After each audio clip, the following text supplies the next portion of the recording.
നമ്മൾ അടുത്ത ടോപ്പിക്കിലേക്ക് പോകുന്നു, പൊട്ടൻഷ്യൽ എനർജി. നമ്മളിപ്പോൾ ഡിസ്കസ് ചെയ്തുകൊണ്ടിരിക്കുന്നത് എന്താണ്? വർക്ക് എനർജി പവർ എന്നുള്ള ചാപ്റ്ററിലെ രണ്ടാമത്തെ ഫിസിക്കൽ ക്വാണ്ടിറ്റി ആയ എനർജിയെ കുറിച്ചാണ്. ഓക്കെ, എനർജി ഒരുപാട് വെറൈറ്റി ഉണ്ട്, അത് നമുക്കറിയാം. അതിലൊന്നാണ് മെക്കാനിക്കൽ എനർജി. മെക്കാനിക്കൽ എനർജി രണ്ട് രീതിയിലുണ്ട്, കൈനറ്റിക് എനർജിയും പൊട്ടൻഷ്യൽ എനർജി. കൈനറ്റിക് എനർജി എന്ന് പറഞ്ഞാൽ എന്താണ്? ഒരു വസ്തു അതിന്റെ മോഷൻ കാരണം, ഓക്കെ, ചലനം കാരണം അതിൽ സ്റ്റോർ ചെയ്യപ്പെടുന്ന എനർജിയാണ് നമ്മൾ കൈനറ്റിക് എനർജി എന്ന് പറയുന്നത്. ഗതികോർജം എന്നാണ് മലയാളത്തിൽ പറയുക. ഓക്കെ, എന്നാൽ ഒരു വസ്തു അതിന്റെ സ്ഥാനം കൊണ്ട് അല്ലെങ്കിൽ പൊസിഷൻ കൊണ്ട് അല്ലെങ്കിൽ അതിന്റെ കോൺഫിഗറേഷൻ കൊണ്ട് അതിൽ സ്റ്റോർ ചെയ്യപ്പെടുന്ന അല്ലെങ്കിൽ വസ്തു പൊസസ് ചെയ്യുന്ന എനർജിയാണ് നമ്മൾ പൊട്ടൻഷ്യൽ എനർജി എന്ന് വിളിക്കുന്നത്. ഇതിനെ മലയാളത്തിൽ സ്ഥിതികോർജം എന്നാണ് വിളിക്കുന്നത്. സ്ഥിതി എന്ന് പറഞ്ഞാൽ അവസ്ഥ, അത് കാരണം ആ വസ്തുവിൽ സ്റ്റോർ ചെയ്യപ്പെടുന്ന എനർജിയാണ് പൊട്ടൻഷ്യൽ എനർജി. അപ്പൊ നോക്കൂ, it is the energy possessed by a body by virtue of its position. കണ്ടോ, by virtue of its position in a field of force. Field of force എന്ന് പറഞ്ഞാൽ ഇപ്പൊ നോക്കിക്കേ, ഒരു വസ്തു, ഇപ്പൊ ഗ്രാവിറ്റേഷണൽ ഒരു വസ്തു ഇവിടെ ഇരിക്കുകയാണ്, ഒരു വലിയ വസ്തുവാണ്. ആ വലിയ വസ്തു മറ്റൊരു വസ്തുവിനെ അട്രാക്ട് ചെയ്യും, അല്ലേ? ശരിയല്ലേ? മാസുള്ള ഒരു വലിയ വസ്തു മാസുള്ള മറ്റൊരു ചെറിയ വസ്തുവിനെ അട്രാക്ട് ചെയ്യുന്നു, ഗ്രാവിറ്റേഷണൽ അട്രാക്ഷൻ. ഓക്കെ, അത് നമ്മൾ പറഞ്ഞിട്ടുള്ളത് നിങ്ങൾക്ക് അറിയാം എന്താണെന്ന്. യഥാർത്ഥത്തിൽ ഈ വസ്തുവിന് ചുറ്റും ഒരു സ്ഥലമുണ്ട്, ഒരു പ്രത്യേക സ്ഥലം. മനസ്സിലായോ? ആ സ്ഥലത്ത് വേറൊരു വസ്തു വന്നിരുന്നാൽ ഈ വസ്തുവിന്റെ ഇൻഫ്ലുവൻസ് അതിൽ കിട്ടുന്നു. ഇപ്പൊ വന്നിരിക്കുന്ന ആളിന് ആ സ്ഥലത്തിന് നമ്മൾ വിളിക്കുന്ന പേരാണ് മണ്ഡലം. മലയാളമാണ് ഞാൻ പറഞ്ഞത് കേട്ടോ, ചിരിക്കരുത്. ഫീൽഡ്. ഈ വസ്തുവിന്റെ ഫോഴ്സ് ഫീൽഡ് ആണ് ഇത്. ഇതിനകത്ത് മറ്റൊരു വസ്തു വന്നിരുന്നാൽ ഇയാളുടെ ഇൻഫ്ലുവൻസ് അതിൽ കിട്ടുന്നു, അപ്പൊ ഇയാളുടെ ഫോഴ്സ് അതിൽ ഇൻഫ്ലുവൻസ് ചെയ്യുന്നു. അതാണ്, അതിനെ നമ്മൾ വിളിക്കുന്ന പേരാണ് ഫീൽഡ് അല്ലെങ്കിൽ മണ്ഡലം. Okay, field of force. Okay, അപ്പൊ നോക്കിയേ, ഈ വസ്തുവിന്റെ ഫീൽഡ് ഓഫ് ഫോഴ്സിൽ ഇയാൾക്ക് ഒരു പൊസിഷൻ ഉണ്ട്. ആ പൊസിഷൻ കാരണം ഇയാളിൽ സ്റ്റോർ ചെയ്യപ്പെടുന്ന എനർജിയാണ് ഇയാളുടെ പൊട്ടൻഷ്യൽ എനർജി. അല്ലാതെയും പറയാം, or by virtue of its configuration. For example, ഇപ്പൊ ഇതൊരു വില്ലാണ്. വില്ലിന്റെ ഞാണ് നിങ്ങൾ വലിക്കുകയാണ്. ഞാൻ അറിയാലോ, അമ്പ് വിടുമ്പോൾ നിങ്ങൾക്ക് അറിയാലോ, ആ ഒരു വള്ളിയിൽ നിങ്ങൾ ഇങ്ങനെ അമ്പ് ഇങ്ങനെ അറ്റാച്ച് ചെയ്തിട്ട് നിങ്ങൾ എന്ത് ചെയ്യുന്നു? ഇങ്ങനെ വലിക്കുമ്പോൾ എന്ത് ചെയ്യും? ഇയാളുടെ കോൺഫിഗറേഷൻ കാരണം, അപ്പൊ എന്താണ്? ഈ ഞാനിന്റെ കോൺഫിഗറേഷൻ കാരണം അതിൽ സ്റ്റോർ ചെയ്യപ്പെടുന്ന എനർജിയാണ് അതിന്റെ പൊട്ടൻഷ്യൽ എനർജി. അപ്പൊ ഒന്നുകൂടി വായിക്കുകയാണ്. It is the energy possessed by a body. Potential എനർജിയെ കുറിച്ചാണ് പറയുന്നത്. It is the energy possessed by a body by virtue of its position in a field of force or by its configuration. Okay, potential energy is also known as mutual energy or energy of configuration. The energy of a system can be altered by the application of a force. ഒരു സിസ്റ്റത്തിന്റെ energy നിങ്ങൾക്ക് മാറ്റാം. എങ്ങനെ? അതിൽ force apply ചെയ്തുകൊണ്ട് അത് മാറ്റാവുന്നതാണ്. ഇനി നമ്മൾ ബ്രോഡായി പറയുമ്പോൾ പൊട്ടൻഷ്യൽ എനർജി 3 രീതിയിൽ പറയാറുണ്ട്. 3 പൊട്ടൻഷ്യൽ എനർജി എന്നല്ല, പൊട്ടൻഷ്യൽ എനർജി ഒന്ന് തന്നെയാണ്, 3 രീതിയിൽ അത് എക്സ്പ്രസ്ഡ് ആവുന്നുണ്ട്. ഓക്കെ, എന്തൊക്കെയാണ്? Gravitational potential energy, elastic potential energy, electrostatic potential energy. ഈ 2 കാര്യങ്ങളെ കുറിച്ച് നമ്മൾ ഈ ഫസ്റ്റ് ഇയറിൽ പഠിക്കും. ഇതിനെക്കുറിച്ച് നമ്മൾ അടുത്ത വർഷം പഠിക്കും. ഓക്കെ, എല്ലാത്തിലും ഐഡിയ ഒന്ന് തന്നെയാണ്. ഓക്കെ, ഒരു ഫീൽഡ് ഓഫ് ഫോഴ്സിൽ, ഒരു വസ്തുവിന്റെ ഫീൽഡ് ഓഫ് ഫോഴ്സിൽ മറ്റൊരാൾ വന്നിരിക്കുമ്പോൾ അയാൾക്ക് എന്താണ്? ഈ ഫീൽഡ് ഓഫ് ഫോഴ്സിലെ പൊസിഷൻ കാരണം അയാളിൽ സ്റ്റോർ ചെയ്യപ്പെടുന്ന എനർജിയാണ് അയാളുടെ പൊട്ടൻഷ്യൽ എനർജി. ഓക്കെ, അപ്പൊ ഇത് നമ്മൾ തൊട്ടടുത്തുള്ള ചാപ്റ്റർ അല്ല, 8ാമത്തെ ചാപ്റ്ററിൽ നമ്മൾ ഇതിനെക്കുറിച്ച് പഠിക്കും. ഈ ചാപ്റ്ററിൽ നമ്മൾ ജസ്റ്റ് ഒന്ന് പറയും. അതുപോലെ ഇലാസ്റ്റിക് പൊട്ടൻഷ്യൽ എനർജിയെ കുറിച്ച് നമ്മൾ ഈ ചാപ്റ്ററിൽ ജസ്റ്റ് ഒന്ന് സൂചിപ്പിക്കും എന്താണെന്ന്. പൊട്ടൻഷ്യൽ എനർജി ആയതുകൊണ്ട് ഇത് നമ്മൾ അടുത്ത വർഷം പഠിക്കും. ഓക്കെ, ഇലക്ട്രോസ്റ്റാറ്റിക് പൊട്ടൻഷ്യൽ എനർജിയെ കുറിച്ച് നമ്മൾ അടുത്ത വർഷം പഠിക്കും. അടുത്ത വർഷം എന്ന് പറഞ്ഞാൽ നിങ്ങൾ +2 ഓക്കെ. അപ്പോൾ broadly speaking, the potential energy is of the following 3 types. ഏതൊക്കെയാണ്? Gravitational potential energy, elastic potential energy and electrostatic potential energy. നോക്കിക്കേ, പൊട്ടൻഷ്യൽ എനർജിയുടെ ചില ഉദാഹരണങ്ങളാണ്. നിങ്ങൾക്കറിയാം, ഒരു ബോഡിയിൽ പൊട്ടൻഷ്യൽ എനർജി സ്റ്റോർ ചെയ്യപ്പെടുന്നു എന്ന് പറഞ്ഞാൽ അതിന്റെ പൊസിഷൻ കാരണം അല്ലെങ്കിൽ അതിന്റെ കോൺഫിഗറേഷൻ കാരണം. ഓക്കെ, അപ്പൊ നോക്കൂ, potential energy due to position കാരണം ഒരു വസ്തുവിൽ എങ്ങനെ പൊട്ടൻഷ്യൽ എനർജി സ്റ്റോർ ചെയ്യപ്പെടുന്നു, അതുമായി ബന്ധപ്പെട്ട 2 ഉദാഹരണങ്ങൾ. For example, water stored in A reservoir. എന്ന് വെച്ചാൽ ഒരു ഡാമിൽ നിങ്ങൾ വെള്ളം ഇങ്ങനെ കെട്ടി നിർത്തിയിരിക്കുകയാണ്. ആ ഡാമിന് പിന്നെ അതിനെന്താണ് എന്താണ് പിന്നെ ആ വെള്ളത്തിൽ പിന്നെ ഉള്ള എനർജിയുടെ ടൈപ്പ്? അത് പൊട്ടൻഷ്യൽ എനർജിയാണ്. അതിന്റെ പൊസിഷൻ കാരണമാണ്. ഓക്കെ, എന്ന് വെച്ചാൽ ഇപ്പൊ നിങ്ങൾക്ക് പിന്നെ വീട്ടിലെ പിന്നെ എന്താണ് ടാങ്ക് നിങ്ങളുടെ വീടിന്റെ ഏറ്റവും മുകളിലാണ് വെച്ചിരിക്കുന്നത്. മനസ്സിലായില്ലേ? എന്തുകൊണ്ടാ? പൊസിഷൻ കാരണം അതിന് വലിയ പൊട്ടൻഷ്യൽ എനർജിയാണ്. അപ്പൊ അതിൽ നിന്നും വെള്ളം എന്ത് ചെയ്യുന്നു? പൈപ്പ് വഴി താഴേക്ക് വന്ന് നിങ്ങളുടെ വീട്ടിലെ ഓരോ ടാപ്പിലേക്കും അത് എത്തുന്നു. മനസ്സിലായില്ലേ? ഓക്കെ, അപ്പം ആ വെള്ളത്തിനുള്ളത് എന്താണ്? Potential energy. Potential energy due to position ആണ്. നിങ്ങളുടെ വീട്ടിലെ ടാങ്കിലുള്ള വെള്ളത്തിന് പൊട്ടൻഷ്യൽ എനർജി ഉണ്ട്. കാര്യം അത് വളരെ ഹൈറ്റിലായിരിക്കുന്നു, അതിന്റെ പൊസിഷൻ കാരണം. അതുപോലെ രണ്ടാമത്തെ ഉദാഹരണമാണ് ലിഫ്റ്റഡ് വെയിറ്റ്. ഒരു വെയിറ്റ് നിങ്ങൾ ലിഫ്റ്റ് ചെയ്യുകയാണ് അല്ലെ, താഴെ ഇരുന്ന ഒരു വെയിറ്റ് നിങ്ങൾ ലിഫ്റ്റ് ചെയ്യുമ്പോൾ അതിന്റെ പൊസിഷൻ മാറി.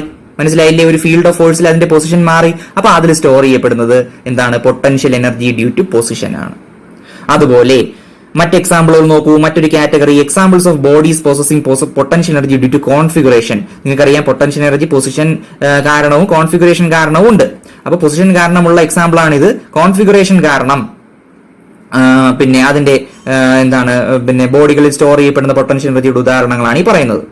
ബൈ ദി വേ, കോൺഫിഗറേഷൻ എന്നുള്ള വാക്കിന്റെ അർത്ഥം എന്താണ്? ഷേപ്പ്, ആകൃതി എന്നൊക്കെ പറയാം കോൺഫിഗറേഷൻ.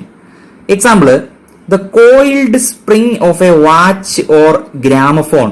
ഒരു വാച്ചിലെ സ്പ്രിംഗ് ഇങ്ങനെ കോയിൽ ചെയ്തിരിക്കുന്നു. അപ്പൊ അതിന്റെ കോൺഫിഗറേഷൻ കാരണം അതിനൊരു പൊട്ടൻഷ്യൽ എനർജി ഉണ്ട്. എ സ്ട്രെച്ചഡ് ബോ, അത് നമ്മൾ പറഞ്ഞതാണ്. ബോ എന്ന് പറഞ്ഞാൽ എന്താണ്? വില്ല്. അപ്പൊ അമ്പിന്റെ ഇംഗ്ലീഷ് എന്താണ്? ആരോ. അപ്പൊ നോക്കൂ, ഇതാണ് ഒരു വില്ല്. അതിന്റെ ഞാണ് നിങ്ങൾ ഇങ്ങനെ വലിക്കുകയാണ്. ഓക്കെ, അപ്പൊ എന്ത് ചെയ്യുന്നു? അതിന്റെ ഷേപ്പ് മാറുന്നു. അത് കാരണം കോൺഫിഗറേഷൻ മാറുന്നു. അതിന് പൊട്ടൻഷ്യൽ എനർജി കൈവരുന്നു. കംപ്രസ്ഡ് ഗ്യാസ്, നിങ്ങൾ ഒരു പിന്നെ എന്താണ് ഒരു പാത്രത്തിൽ ഗ്യാസ് ഇരിക്കുന്നു, അതിനെ നിങ്ങൾ കംപ്രസ് ചെയ്തു. നിങ്ങളുടെ പിന്നെ എന്താണ് നമ്മുടെ ലിക്വിഫൈഡ് പെട്രോളിയം ഗ്യാസ്, നിങ്ങളുടെ വീട്ടിൽ വരുന്ന ഗ്യാസ് സിലിണ്ടറിലൊക്കെ കംപ്രസ്ഡ് ഗ്യാസ് ആണുള്ളത്. ഓക്കെ, അതുപോലെ കംപ്രസ്ഡ് ഓർ എലോങ്ങേറ്റഡ് സ്പ്രിംഗ്. അപ്പോൾ ഒരു സ്പ്രിങ്ങിനെ നിങ്ങൾ എന്ത് ചെയ്യുന്നു? കംപ്രസ് ചെയ്യുമ്പോൾ അതിന്റെ ഷേപ്പ് മാറി. നോക്കൂ, ഇങ്ങനെ ഇരിക്കുന്ന സ്പ്രിങ്ങിനെ നിങ്ങൾ കംപ്രസ് ചെയ്യുമ്പോൾ ഇങ്ങനെയാവും. അതിനെ വലിച്ചു നീട്ടുമ്പോഴോ അതായി ഇങ്ങനെയാവും. കണ്ടോ? അപ്പോൾ അതിന്റെ കോൺഫിഗറേഷൻ മാറുകയാണ്, ഷേപ്പ് മാറുകയാണ്, പൊട്ടൻഷ്യൽ എനർജിയും മാറുകയാണ്. അപ്പൊ ഇതെല്ലാം എന്താണ്? Examples of these are all examples of bodies possessing potential energy due to configuration. Clear ആയല്ലോ? ഓക്കെ, ബാക്കി നമുക്ക് എന്ത് ചെയ്യാം? അടുത്ത വീഡിയോയിൽ നോക്കാം. അപ്പൊ ഇത്രയും കൃത്യമായി നിങ്ങൾ പഠിച്ചിട്ട് നിങ്ങളുടെ നോട്ടിലേക്ക് എഴുതുക. Gravitational potential energy near the surface of the earth. Okay, gravitational potential energy എന്നത് ഒരു വകഭേദമാണ് പൊട്ടൻഷ്യൽ എനർജിയുടെ. Near the surface of the earth.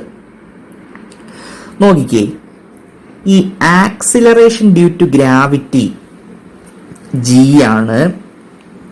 അത് നമ്മളിപ്പോ ആക്സിലറേഷൻ ഡ്യൂ ടു ഗ്രാവിറ്റി എന്ന് പറയുമ്പോൾ കൂടെ പറയേണ്ട ഒരു കാര്യമാണ് acceleration due to gravity at the surface of the earth. അതാണ് പ്രിസൈസ് ആയി എങ്ങനെയാണ് അത് പറയേണ്ടത് എന്ന് വെച്ചാൽ ആക്സിലറേഷൻ ഡ്യൂ ടു ഗ്രാവിറ്റി എന്ന് വെറുതെ പറഞ്ഞാൽ പോരാ. Acceleration due to gravity at the surface of the earth. G എന്നത് 9.8 ആകും. എവിടെയാണ്? Acceleration due to gravity at the surface. ഈ സർഫസിലാണ്. മനസ്സിലായില്ലേ? എന്ന് വെച്ചാൽ അതിനർത്ഥം ഈ ജിയുടെ വാല്യൂ നിങ്ങൾ ഒരു പ്രത്യേക ഹൈറ്റിൽ അങ്ങോട്ട് പോകുമ്പോഴും നിങ്ങളൊരു പ്രത്യേക ഹൈറ്റിൽ താഴെ പിന്നെ ഒരു പ്രത്യേക ഡിസ്റ്റൻസിൽ എർത്തിന്റെ പിന്നെ എന്താണ് അകത്തേക്ക് പോകുമ്പോഴും ഓക്കെ താഴേക്ക് പോകുമ്പോഴും ജിയുടെ വാല്യൂവിന് വ്യത്യാസം വരുന്നുണ്ട്. മനസ്സിലായില്ലേ? ഈ ജി 9.8 ആകുന്നത് എവിടെയാണ്? 9.8, 9.72 മുതലായ വാല്യൂ ആകുന്നത് എവിടെയാ? നമ്മുടെ ഈ സർഫസിലാണ്. അതുകൊണ്ട് ജി ആണ് വാല്യൂ എങ്കിൽ നിങ്ങൾ കൂടെ പറയേണ്ട ഒരു കാര്യമാണ്, വെറുതെ ആക്സിലറേഷൻ ഡ്യൂ ടു ഗ്രാവിറ്റി എന്ന് പറഞ്ഞാൽ പോരാ, അറ്റ് ദി സർഫസ് എന്ന് പറയണം. ഈ ജിയുടെ വാല്യൂവിലെ വ്യത്യാസത്തിനെ കുറിച്ച് നമ്മൾ ഈ ഗ്രാവിറ്റേഷൻ എന്നുള്ള ചാപ്റ്ററിൽ ഡീറ്റെയിൽഡ് ആയി പഠിക്കും. ഓക്കെ, നമ്മൾ ഇവിടെ പറയാൻ പോകുന്നതെന്ന് പറഞ്ഞാൽ ഗ്രാവിറ്റേഷണൽ പൊട്ടൻഷ്യൽ എനർജിയാണ് near the surface of the earth. Okay, ഞാൻ വായിക്കാം. Consider A potential energy of mass m lying on the surface of the earth at a place where the value of acceleration due to gravity is g. അപ്പൊ നോക്കൂ, mass m ഉള്ള ഒരു വസ്തു എർത്തിന്റെ സർഫസിൽ ഇരിക്കുകയാണ്. ആ സർഫസിലെ ആക്സിലറേഷൻ ഡ്യൂ ടു ഗ്രാവിറ്റി എന്ന് പറഞ്ഞാൽ g ആണ്. ഓക്കെ, അപ്പോ ഈ വസ്തുവിന് മാസ് m ആണ്, ജി താഴേക്കാണ് ആക്ട് ചെയ്യുന്നത്, എർത്തിന്റെ സെന്ററിലേക്കാണ് അതിന്റെ ഡയറക്ഷൻ. അപ്പോ ഈ വസ്തുവിന്റെ വെയിറ്റ് എം ജി എന്നത് എന്തായിരിക്കും? ഇങ്ങനെ താഴേക്കായിരിക്കും. ശരിയല്ലേ? എന്ന് വെച്ചാൽ എം ജി എന്ന് പറഞ്ഞാൽ എന്താണ്? ഈ വസ്തുവിൽ ആക്ട് ചെയ്യുന്ന ഫോഴ്സ് ആണ് എം ജി. അപ്പോ നമ്മൾ ഈ വസ്തുവിനെ ഒരു നിശ്ചിത ഹൈറ്റ് ഉയർത്തണമെങ്കിൽ ഈ എം ജിക്ക് കറസ്പോണ്ടിങ് ആയിട്ടുള്ള ഫോഴ്സ് ഈ വസ്തുവിൽ നമ്മൾ അപ്ലൈ ചെയ്യണം, അല്ലേ? ലിഫ്റ്റിംഗ് ഫോഴ്സ് എം ജിക്ക് തുല്യമായിരിക്കണം. എന്നാലേ നമ്മൾ ഈ ബോഡി എന്ത് ചെയ്യുള്ളൂ? ആ ബോഡി നമ്മൾ പൊക്കുമ്പോൾ അങ്ങോട്ട് മുകളിലേക്ക് ഒരു നിശ്ചിത ഹൈറ്റിലേക്ക് ഉയർത്തപ്പെടുകയുള്ളൂ ഈ ബോഡി. ഓക്കെ, അപ്പൊ നോക്കൂ, അതാണ് ഇവിടെ പറഞ്ഞിരിക്കുന്നത്. എന്താണ്? In order to lift the body, a force mg is required to be applied in the upward direction. അപ്പൊ നമ്മൾ ഈ ബോഡിയെ ഈ എം ജി എന്നുള്ള ഫോഴ്സ് ഉപയോഗിച്ചുകൊണ്ട് ലിഫ്റ്റ് ചെയ്യുന്നു. ലിഫ്റ്റ് ചെയ്ത് ഒരു നിശ്ചിത ഹൈറ്റിലേക്ക് എത്തിക്കുന്നു. അതാണ് H. Okay, let H B the height through which the body is lifted. Okay, the body is lifted. ഇനി നോക്കിക്കേ, നമ്മൾ ഈ ഹൈറ്റ് മെഷർ ചെയ്യുന്ന എവിടെന്നാ? ഇവിടെ നിന്നാണ്. ഇതിനെയാണ് നമ്മൾ റെഫറൻസ് ലെവൽ എന്ന് പറയുന്നത്. Reference level. ഈ റെഫറൻസ് ലെവലിന്റെ പ്രസക്തി എന്ന് പറഞ്ഞാൽ നമ്മുടെ ഒരു സിറ്റുവേഷനിൽ നമ്മൾ എടുത്തിരിക്കുന്നത് ഈ റെഫറൻസ് ലെവൽ ആണ് എങ്കിൽ ആ സിറ്റുവേഷനിൽ ഉടനീളം ഈ റെഫറൻസ് ലെവൽ തന്നെ ആയിരിക്കണം നമ്മൾ ഉപയോഗിക്കേണ്ടത്. അതിനെക്കുറിച്ച് കൂടുതൽ നമ്മൾ ഇനി പറഞ്ഞു വരാം, ഈ വീഡിയോയിൽ തന്നെ പറയുന്നുണ്ട്. ഓക്കെ, അപ്പൊ നമ്മൾ ഈ ബോഡിയെ എം ജി എന്നുള്ള ഫോഴ്സ് കൊടുത്തുകൊണ്ട് എച്ച് ഹൈറ്റിലേക്ക് ഈ ബോഡിയെ ഉയർത്തിയപ്പോൾ നമ്മൾ ചെയ്ത വർക്ക് എത്രയാണ് കുട്ടികളെ? Force, applied force into displacement അല്ലെങ്കിൽ distance. Applied force M G, ഇത് സഞ്ചരിക്കപ്പെട്ട ദൂരം എച്ച്. ഓക്കെ, അപ്പൊ വർക്ക് ചെയ്ത് എത്രയാണ്? M G into H. ശരിയല്ലേ? Work W equal to M G into H. ഇനി നോക്കിക്കേ, ഈ വസ്തുവിന്റെ പൊസിഷൻ മാറി. എർത്തിന്റെ ഫീൽഡ് ഓഫ് ഫോഴ്സിലാണ്. എർത്തിന്റെ ഫീൽഡ് ഓഫ് ഫോഴ്സ് ആണ് ഇങ്ങനെ ഇരിക്കുന്നത്. എർത്തിന് ചുറ്റുമുള്ള ഒരു പ്രത്യേക സ്ഥലത്ത് എർത്തിന്റെ ഫോഴ്സ് ഇൻഫ്ലുവൻസ് ചെയ്യാൻ പറ്റും. ആ ഫീൽഡ് ഓഫ് ഫോഴ്സിൽ ഈ ബോഡി എന്ത് ചെയ്തു? ഒരു സ്ഥലത്ത് നിന്ന് മറ്റൊരു സ്ഥലത്തേക്ക് ഇതിന്റെ പൊസിഷൻ മാറിയപ്പോ നമ്മൾ വർക്ക് ചെയ്തപ്പോ ആ വർക്ക് ചെയ്തത് ഈ ബോഡിയുടെ പൊട്ടൻഷ്യൽ എനർജിയായി ഇതിൽ സ്റ്റോർ ചെയ്യപ്പെട്ടു. അതാണ് ഇവിടെ പറയുന്നത്. This work done is stored in the body as gravitational potential energy. Gravitational potential energy ആയി ഈ ബോഡിയിൽ സ്റ്റോർ ചെയ്യപ്പെട്ടു എന്നാണ്. സംശയമുണ്ടോ? അപ്പോ ഈ വർക്ക് ഡൺ എന്ന് പറഞ്ഞാൽ എന്താണ്? It is gravitational potential energy U is equal to എത്ര? അപ്പോൾ നമുക്ക് കിട്ടി എം ജി എച്ച്. അതുകൊണ്ടാണ് പൊട്ടൻഷ്യൽ എനർജിയുടെ ഫോർമുല എം ജി എച്ച് എന്ന് വന്നത്, ഗ്രാവിറ്റേഷണൽ പൊട്ടൻഷ്യൽ എനർജി. അപ്പോൾ strictly speaking m G h is the gravitational potential energy of the earth body system. അപ്പോൾ എർത്തും ഈ ബോഡിയുള്ള ബോഡിയും ചേർന്ന ഈ സിസ്റ്റത്തിന്റെ ഗ്രാവിറ്റേഷണൽ പൊട്ടൻഷ്യൽ എനർജി എന്താ? അപ്പോ എം ജി എച്ച് ആണ്. സംശയമുണ്ടോ? ഇനി നിങ്ങൾ മനസ്സിലാക്കേണ്ട ഒരു കാര്യം എന്ന് പറഞ്ഞാൽ നമ്മൾ ഈ എച്ച് മെഷർ ചെയ്തത് ഈ റെഫറൻസ് ലെവൽ വെച്ചിട്ടാണ്. ശരിയല്ലേ? ഈ റെഫറൻസ് ലെവൽ എവിടെ വേണമെന്ന് നമുക്ക് വെക്കാം, അത് നമ്മുടെ ഇഷ്ടമാണ്. മനസ്സിലായില്ലേ? ഏത് റെഫറൻസ് ലെവലിൽ നിന്ന് വേണോ നമുക്ക് മെഷർ ചെയ്യാം. പക്ഷേ ഒരു പ്രോബ്ലത്തില്, ഒരു സിറ്റുവേഷനില് നമ്മൾ റെഫറൻസ് ലെവൽ ഫിക്സ് ചെയ്തിരിക്കണം. അത് എർത്തിന്റെ സർഫസാ. ഓക്കെ, അപ്പോ ആ റെഫറൻസ് ലെവൽ ഫിക്സ് ചെയ്താൽ ആ ഗിവൺ പ്രോബ്ലത്തിൽ അത് തന്നെ ആയിരിക്കണം റെഫറൻസ് ലെവൽ. പിന്നെ അതിന് മാറ്റം വരുത്താൻ പാടില്ല. മനസ്സിലായോ? അപ്പോൾ ഈ റെഫറൻസ് ലെവൽ മാറ്റുമ്പോൾ, ഇപ്പൊ ഈ റെഫറൻസ് ലെവൽ ഇങ്ങോട്ട് മാറ്റിയാൽ എച്ചിന്റെ വാല്യൂ മാറും, അപ്പൊ പൊട്ടൻഷ്യൽ എനർജി മാറും. മനസ്സിലായില്ലേ? അപ്പൊ നിങ്ങൾ മനസ്സിലാക്കേണ്ട ഒരു കാര്യം കൂടി ഞാൻ നിങ്ങൾക്ക് വായിച്ചിരിക്കുകയാണ് തൊട്ടടുത്ത പോയിന്റിലൂടെ. അപ്പൊ ഇതുവരെ നിങ്ങൾ എന്ത് ചെയ്യുക? നിങ്ങളുടെ നോട്ടിൽ കൃത്യമായി എഴുതുക. ഈ പടമൊക്കെ വരച്ചിട്ട് കാര്യങ്ങളൊക്കെ മനസ്സിലാക്കിയിട്ട് എഴുതുക. ഇതാ കണ്ടില്ലേ? The height h can be taken from any level, but this level has to be fixed in the given problem. ശരിയാണ്. ആ പ്രോബ്ലത്തിൽ, ഗിവൺ പ്രോബ്ലത്തിൽ ആ ലെവൽ ഫിക്സ് ചെയ്തിരിക്കണം. ആ ലെവലിനെ നമ്മൾ വിളിക്കുന്ന പേരാണ് റെഫറൻസ് ലെവൽ. ആ റെഫറൻസ് ലെവലില് ഈ സിസ്റ്റത്തിന്റെ അല്ലെങ്കിൽ ഈ ബോഡിയുടെ പൊട്ടൻഷ്യൽ എനർജി എന്നത് 0 ആയി അസ്യൂം ചെയ്തിരിക്കുകയാണ്. കാര്യം അവിടെ ഹൈറ്റ് 0 അല്ലേ? The potential energy at the reference level is understood to be 0. നോക്കൂ, ഇവിടെ ഹൈറ്റ് 0 ആണ്. അപ്പൊ എം ജി ഇൻറ്റു 0 ആണ്. അപ്പൊ ഈ റെഫറൻസ് ലെവലില് നമ്മൾ അസ്യൂം ചെയ്തിരിക്കുന്നത് പൊട്ടൻഷ്യൽ എനർജി 0 ആയിട്ടാണ്. ഇനി അവിടെ നിന്നൊരു എച്ച് ഹൈറ്റ് പോകുമ്പോൾ ഈ പോയിന്റിലോ ഇവിടെ potential energy m G h ആണ്. അപ്പൊ ഡിഫറൻസ് എത്രയാണ്? പൊട്ടൻഷ്യൽ എനർജിയുടെ difference m G h minus 0 equal to M G h. എന്ന് വെച്ചാൽ ഈ റെഫറൻസ് ലെവൽ നിങ്ങൾ മാറ്റുമ്പോൾ പൊട്ടൻഷ്യൽ എനർജിയുടെ വാല്യൂ മാറും. പക്ഷേ ഡിഫറൻസ് ബിറ്റ്വീൻ ടു പിന്നെ എന്താണ് difference between the potential energies of the 2 points അത് മാറ്റമില്ലാതെ തുടരും. അത് റെഫറൻസ് ലെവലിന് ഇൻഡിപെൻഡന്റ് ആണ്. മനസ്സിലായില്ലേ? അതാണ് തൊട്ടടുത്തപ്പോൾ അത് നമ്മൾ ഡീറ്റെയിൽ ആയിട്ട് ഇനി പറയും. അപ്പൊ എന്താണ് the potential energy at a point depends upon the reference level. Reference ലെവലിന് അനുസരിച്ച് ഇപ്പൊ ഈ റെഫറൻസ് ലെവൽ മാറ്റിക്കഴിഞ്ഞാൽ എന്ത് ചെയ്യും? ഈ ബോഡിയുടെ പൊട്ടൻഷ്യൽ എനർജി മാറും. പക്ഷേ ഈ രണ്ട് പോയിന്റുകൾ തമ്മിലുള്ള പൊട്ടൻഷ്യൽ എനർജികളുടെ വ്യത്യാസം എന്ന് പറയുന്നത് ഈ റെഫറൻസ് ലെവലിന് ഇൻഡിപെൻഡന്റ് ആയിരിക്കും. ഓക്കെ, അതാണ് ദാ ഇവിടെ പറഞ്ഞിരിക്കുന്നത്. However the difference of potential energies between 2 points is independent of the reference level. Okay, അപ്പൊ പറഞ്ഞ മനസ്സിലായോ? അപ്പൊ ഈ സ്റ്റേറ്റ്മെന്റ് ഞാൻ നിങ്ങൾക്ക് ഒന്ന് ഡീറ്റെയിൽഡ് ആയിട്ട് പറഞ്ഞുതരാം. ഇതാണ് നമ്മൾ ഒന്നുകൂടി പറയുകയാണ് ഈ statement. The potential energy at a point depends upon the reference level. However the difference of potential energies between 2 points is independent of the reference level. കണ്ടോ, രണ്ട് പോയിന്റുകൾ തമ്മിലുള്ള പൊട്ടൻഷ്യൽ എനർജികളുടെ വ്യത്യാസം എന്ന് പറഞ്ഞാൽ റെഫറൻസ് ലെവലിന് ഇൻഡിപെൻഡന്റ് ആയിരിക്കും. ഇത് കണ്ടോ, ഇതാണ് നമ്മുടെ റെഫറൻസ് ലെവൽ എന്ന് വിചാരിച്ചോ.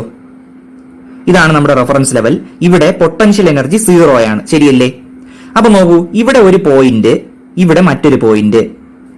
ഓക്കെ, ഇതുവരെയുള്ള ദൂരം, അതായത് ഈ നമ്മുടെ റെഫറൻസ് ലെവലിൽ നിന്ന് ഈ പോയിന്റ് വരെയുള്ള ദൂരം h/2 ആണ്. നോക്കൂ, പിന്നെയും ഒരു h/2 കൂട്ടിയപ്പോ h ആയി. അപ്പോ റെഫറൻസ് ലെവലിൽ നിന്ന് നമ്മുടെ രണ്ടാമത്തെ പോയിന്റ് വരെയുള്ള ദൂരം h ആണ്. കണ്ടോ, ഇവിടെ വരെയുള്ള ദൂരം h/2, ഇവിടെ റെഫറൻസ് ലെവലിൽ നിന്ന് ഇതുവരെയുള്ള ദൂരം h. അപ്പൊ ഇവിടെ ഒരു ബോഡി ഇരിക്കുകയാണെങ്കിൽ അതിന്റെ potential energy mg into height എവിടെ നിന്നാണ് h/2 ആയിരിക്കും അല്ലെ, mg ഇൻറ്റു ഹൈറ്റ് h/2. ഇനി ഇവിടെ ആണെങ്കിലോ mg ഇൻറ്റു ഹൈറ്റ് എത്രയാണ്? ഇവിടെ മുതൽ ഇവിടെ വരെയുള്ള ദൂരം h ആണ്. ഓക്കെ, അപ്പൊ ഇതാണ് റെഫറൻസ് ലെവൽ. അപ്പൊ ഈ രണ്ട് പോയിന്റുകൾ തമ്മിലുള്ള പൊട്ടൻഷ്യൽ എനർജികളുടെ വ്യത്യാസം എത്രയാണ്? mgh മൈനസ് mgh/2 എത്രയാണ്? mgh/2. ഇതാണ് ഈ രണ്ട് പോയിന്റുകൾ തമ്മിലുള്ള പൊട്ടൻഷ്യൽ എനർജികളിലെ വ്യത്യാസം. ഇനി നമ്മൾ ഒരു കാര്യം ചെയ്യുകയാണ്, ഈ റെഫറൻസ് ലെവലിനെ നമ്മൾ മാറ്റിയിട്ട് ഈ ഒരു ബോഡിയുടെ അതേ ലെവലിൽ വയ്ക്കുകയാണ്. അപ്പൊ നോക്കിയേ, രണ്ടാമത്തെ കേസിൽ നമ്മുടെ റെഫറൻസ് ലെവൽ നമ്മൾ മാറ്റി ഈ ബോഡിയുടെ പ്ലേസിൽ വയ്ക്കുകയാണ്. അപ്പൊ നമ്മുടെ ആദ്യത്തെ ബോഡി ഇരിക്കുന്ന എവിടെയാണ്? റെഫറൻസ് ലെവലിലാണ്. രണ്ടാമത്തെ ബോഡി ഇരിക്കുന്ന എവിടെയാണ്? ഇവിടെയാണ്. ശരിയല്ലേ? അപ്പൊ റെഫറൻസ് ലെവലിലെ പ്രത്യേകത ഇവിടെ പൊട്ടൻഷ്യൽ എനർജി 0 ആണ്. അപ്പൊ നമ്മുടെ ആദ്യത്തെ ബോഡിയുടെ പൊട്ടൻഷ്യൽ എനർജി എത്രയാണ്? 0 ആണ്. ഇനി രണ്ടാമത്തെ ബോഡി നോക്കിയേ, ഇവിടെ നിന്ന് എന്തുമാത്രം ഉയരത്തിലാ രണ്ടാമത്തെ ബോഡി ഇരിക്കുന്നത്? നോക്കൂ, ഇവിടെ മുതൽ ഇവിടെ വരെയുള്ള ദൂരമല്ലേ, അത് h/2 ആണ്. അപ്പൊ ഇയാളുടെ പൊട്ടൻഷ്യൽ എനർജി എത്ര? mg ഇൻറ്റു ഈ ഹൈറ്റ് h/2. അപ്പൊ ഈ പൊട്ടൻഷ്യൽ എനർജികൾ തമ്മിലുള്ള വ്യത്യാസം നോക്കിക്കേ, difference mgh/2 minus 0 that is equal to mgh/2. കണ്ടില്ലേ? അപ്പൊ യഥാർത്ഥത്തില് ആദ്യം നോക്കൂ, ആദ്യത്തെ കേസിൽ നമ്മുടെ ഈ ബോഡിയുടെ പൊട്ടൻഷ്യൽ എനർജി എത്രയായിരുന്നു? mgh ആയിരുന്നു. രണ്ടാമത്തെ കേസിൽ നോക്കിയേ, mgh/2 ആയി. അതായത് റെഫറൻസ് ലെവലിൽ ഷിഫ്റ്റ് ചെയ്തപ്പോ പൊട്ടൻഷ്യൽ എനർജിയിൽ വ്യത്യാസം വന്നു. ഇപ്പൊ നമ്മുടെ ആദ്യത്തെ ബോഡി എടുത്താൽ ആദ്യത്തെ ബോഡിയുടെ പൊട്ടൻഷ്യൽ എനർജി ഈ ആദ്യത്തെ കേസിൽ mgh/2 ആയിരുന്നു. രണ്ടാമത്തെ കേസ് നോക്കി അതിന്റെ പൊട്ടൻഷ്യൽ 0 ആയി. എന്ന് വെച്ചാൽ റെഫറൻസ് ലെവൽ മാറ്റിയപ്പോ പൊട്ടൻഷ്യൽ എനർജി മാറി. പക്ഷേ ഈ രണ്ട് പോയിന്റുകൾ തമ്മിലുള്ള പൊട്ടൻഷ്യൽ എനർജിയുടെ വ്യത്യാസം മാറിയോ? അത് ആദ്യത്തെ കേസിൽ mgh/2 തന്നെയാണ്, രണ്ടാമത്തെ കേസിൽ mgh/2 തന്നെയാണ്. നിങ്ങൾ ആ സ്റ്റേറ്റ്മെന്റ് എഴുതിയിട്ട് ഈ കാര്യം കൂടി മനസ്സിലാക്കിയിട്ട് എഴുതണം. ഓക്കെ, ക്ലിയർ ആയല്ലോ? അപ്പൊ ഗ്രാവിറ്റേഷണൽ പൊട്ടൻഷ്യൽ എനർജിയെ കുറിച്ചുള്ള ഏകദേശ കാര്യങ്ങളൊക്കെ നമ്മൾ പറഞ്ഞു കഴിഞ്ഞു. നിങ്ങൾ എന്ത് ചെയ്യുക? കൃത്യമായി പഠിക്കുക. ആ സ്റ്റേറ്റ്മെന്റ് മറക്കരുത്. അവസാനത്തെ സ്റ്റേറ്റ്മെന്റ് വളരെ ഇമ്പോർട്ടന്റ് ആണ്. റെഫറൻസ് ലെവൽ അനുസരിച്ച് മാറുന്നു. ഓക്കെ, അപ്പൊ റെഫറൻസ് ലെവലിൽ പൊട്ടൻഷ്യൽ എനർജി 0 ആണെന്ന് മനസ്സിലാക്കുക. ഓക്കെ, അപ്പൊ എന്ത് ചെയ്യുക? ബാക്കി നമുക്ക് അടുത്ത വീഡിയോയിൽ നോക്കാം. നമുക്ക് രണ്ട് സിമ്പിൾ ക്വസ്റ്റ്യൻസ് ചെയ്ത് നോക്കാം. ഒന്ന്, calculate the potential energy acquired by a 10 kilogram hammer when it is raised to a height of 10 metre. അപ്പോൾ 10 കിലോഗ്രാം ഉള്ള ഒരു ഹാമർ എന്ത് ചെയ്തിരിക്കുന്നു? നിങ്ങൾ 10 മീറ്റർ ഉയരത്തിൽ റേസ് ചെയ്യുമ്പോൾ അതിൽ സ്റ്റോർ ചെയ്യപ്പെട്ട പൊട്ടൻഷ്യൽ എനർജി റെഫറൻസ് ലെവൽ ഇതാണ്. അവിടെ പൊട്ടൻഷ്യൽ എനർജി 0 ആണ്. ഇപ്പൊ നിങ്ങൾ എന്ത് ചെയ്തിരിക്കും? ഒരു ഹാമർ, ഞാൻ ഹാമറിന്റെ ഇത് വരയ്ക്കുന്നില്ല, ഒരു 10 മീറ്റർ അകലത്തിൽ നിങ്ങൾ അതിനെ ഉയർത്തുമ്പോൾ അതിൽ സ്റ്റോർ ചെയ്യപ്പെട്ട എനർജി എന്താണ്? സിമ്പിൾ ആണ്, mgh gravitational potential energy. m 10 kilogram, g എത്ര? 9.8, h 10 മീറ്റർ, 980 ജൂൾ എന്ന് കിട്ടും. സിമ്പിൾ ആണ്. അടുത്ത question, A rain drop of radius 2 millimeter falls from a height of 250 meter above the ground. What is the work done by the gravitational force on the drop? Simple ആണ് question. അതായത് ഒരു rain drop, അതിന്റെ radius 2 millimeter ആണ്, വളരെ ചെറിയ rain drop ആണ്. അത് ഗ്രൗണ്ടിൽ നിന്നും 250 മീറ്റർ ഉയരത്തിൽ നിന്നും ഇങ്ങ് താഴേക്ക് വീഴുകയാണ്. അതായത് നമ്മൾ നോക്കുമ്പോൾ ഗ്രൗണ്ടിൽ നിന്നും 250 മീറ്റർ ഉയരത്തിലാണ് അതിരിക്കുന്നത്. ഈ ഗ്രൗണ്ട് എന്നുള്ള വാക്കിന്റെ പ്രത്യേകത എന്താണ്? അവിടെ പൊട്ടൻഷ്യൽ എനർജി 0 ആണ്. മനസ്സിലായില്ലേ? ഗ്രൗണ്ട്. അപ്പോൾ നിങ്ങൾ ഒരു ഒരു ചെറിയ സെയിങ് ഉണ്ട്. സെയിങ് എന്ന് പറഞ്ഞാൽ ഒരു കോട്ട് പോലെ, whenever you fall I am there. Ground. നിങ്ങൾ എപ്പോ വീണാലും ഞാൻ കൂടെ ഉണ്ടാകും, ഞാൻ അവിടെ ഉണ്ടാകും. ഗ്രൗണ്ട് പറയുന്നതാണ്. മനസ്സിലായില്ലേ? നിങ്ങൾ വന്ദനം എന്നുള്ള സിനിമ കണ്ടിട്ടില്ലേ? അതിനകത്ത് ഒരു ക്യാപ്ഷൻ ശരിയാക്കി കൊടുക്കാൻ വേണ്ടി ഉള്ള ഒരു ഇതുണ്ട്. അപ്പൊ അതിനകത്ത് ഒരു ഷൂവിന് വേണ്ടിയുള്ള ക്യാപ്ഷനാണ്. അപ്പൊ ആ പെൺകുട്ടി ശരിയാക്കി കൊടുക്കുന്ന ക്യാപ്ഷൻ എന്താണ്? Wherever you go I am there. നിങ്ങൾ എവിടെ പോയാലും ഞാൻ ഒപ്പം ഉണ്ടാകും. ഷൂസിന്റെ പരസ്യമാണ്. അതുപോലെയാണ് നമ്മുടെ ഗ്രൗണ്ടും. വെനെവർ യു ഫോൾ, നിങ്ങൾ എപ്പോ വീണാലും ഞാൻ അവിടെ ഉണ്ടാകും. അതാണ് ഗ്രൗണ്ട്. മനസ്സിലായില്ലേ? ഇതൊക്കെ ഞാൻ തമാശയ്ക്ക് വേണ്ടി പറയുന്നതാണ്. അപ്പോൾ നോക്കൂ, ഗ്രൗണ്ടിന്റെ പൊട്ടൻഷ്യൽ എനർജി 0 ആണ്. അപ്പോൾ 250 മീറ്റർ ഉയരത്തിൽ നിന്നും 2 മില്ലിമീറ്റർ റേഡിയസ് ഉള്ള ഒരു റെയിൻ ഡ്രോപ്പ് ഇങ്ങ് താഴേക്ക് വീഴുമ്പോൾ ഗ്രാവിറ്റേഷണൽ ഫോഴ്സ് ഈ റെയിൻ ഡ്രോപ്പിൽ ചെയ്ത വർക്ക് എത്രയാണ്? സിമ്പിൾ അല്ലേ അത്? ഈ ഒരു ഉയരത്തിൽ നിന്നും ഇങ്ങ് താഴേക്ക് എത്തുമ്പോൾ ഇതിന്റെ പൊട്ടൻഷ്യൽ എനർജി ചേഞ്ച് ചെയ്യുന്നു. എന്ന് വെച്ചാൽ ആ പൊട്ടൻഷ്യൽ എനർജി, ഈ ഉയരത്തിൽ നിൽക്കുമ്പോൾ ഇതിന് പൊട്ടൻഷ്യൽ എനർജി ഉണ്ട്. അത്രയും ആ പൊട്ടൻഷ്യൽ എനർജിക്ക് സമാനമായ വർക്ക് ഗ്രാവിറ്റേഷണൽ ഫോഴ്സ് ചെയ്താലേ ഇയാൾ ഇങ്ങ് താഴെ എത്തൂ. എന്ന് വെച്ചാൽ ഇയാളുടെ പൊട്ടൻഷ്യൽ എനർജി കണ്ടുപിടിച്ചാൽ പോരെ? ആ പൊട്ടൻഷ്യൽ എനർജിക്ക് തുല്യമായിരിക്കും ഗ്രാവിറ്റേഷണൽ ഫോഴ്സ് ചെയ്ത വർക്ക്. കാര്യം നമുക്കറിയാം, ഈ റെയിൻ ഡ്രോപ്പിനെ നമുക്ക് ഇവിടെ നിന്നും ലിഫ്റ്റ് ചെയ്ത് ഈ ഉയരത്തിൽ എത്തിക്കണമെങ്കിൽ നമ്മളൊരു വർക്ക് ചെയ്യണം. അതേ വർക്ക് ചെയ്താലേ ഇയാളെ ഈ ഉയരത്തിൽ നിന്ന് താഴേക്ക് എത്തിക്കാൻ പറ്റുകയുള്ളൂ. അങ്ങനെ ആലോചിച്ചാൽ മതി. നിങ്ങൾക്കറിയാം, ഒരു വസ്തുവിനെ ഗ്രൗണ്ടിൽ നിന്നും ഒരു നിശ്ചിത ഹൈറ്റിൽ ഉയർത്തി വെക്കാൻ നിങ്ങൾ ചെയ്യുന്ന വർക്കാണ് അതിൽ സ്റ്റോർ ചെയ്യപ്പെടുന്ന പൊട്ടൻഷ്യൽ എനർജി. അതേ പൊട്ടൻഷ്യൽ എനർജിക്ക് സമാനമായ വർക്ക് ചെയ്താൽ മാത്രമേ ഇയാൾ എന്ത് ചെയ്യുള്ളൂ? അതേ ഉയരത്തിൽ നിന്ന് താഴെ എത്തുകയുള്ളൂ. ഗ്രാവിറ്റേഷണൽ ഫോഴ്സ് ആണ് വർക്ക് ചെയ്യുന്നത്. ഓക്കെ, അപ്പൊ നോക്കിയേ, ഈ ഡ്രോപ്പിന്റെ റേഡിയസ് തന്നിട്ടുണ്ട്.